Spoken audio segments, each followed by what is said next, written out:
Ассалаумағалейкум ардақты ұстаздар. Келіп жеткен төл мерекелеріңіз құтты болсын.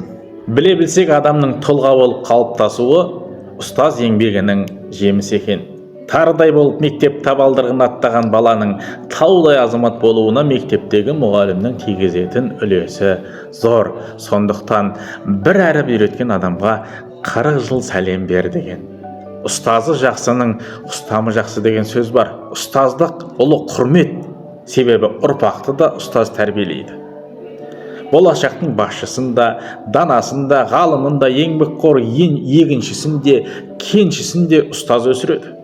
Өмірге ұрпақ әкелген аналарымызды қандай ардақтасақ, сол ұрпақты тәрбиелейтін ұстазды да дәл сондай ардақтауға міндеттіміз дейді Бауыржан Момышұлы. Ұстаздық еткен жалықпас үйретуден балаға деп хакім Абай айтқандай, әр шаңырақтың үлкен үміт күткен ұл қыздары ұстаздың білімінен нәр алады. Елдің ертеңгі ұландарының бойына білім мен өнерді, адамгершілік пен адалдықты, туралық пен шыншылдықты, рухани байлық пен ұлттық болмысқа тән дәстүрлерді сіңіріп, тұлғалы азамат тәрбиелеудегі еңбектеріңізге тек алғыс білдіреміз.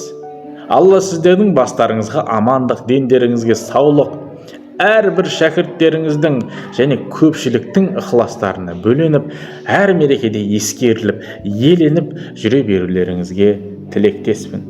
6 алаштың басы қосылса, төр мұғалімдікі деп қазақтың біртуар ұлы Мағжан атамыз айтқандай, тек төрден табылыңыздар. Мерекелеріңіз тағы да құтты болсын.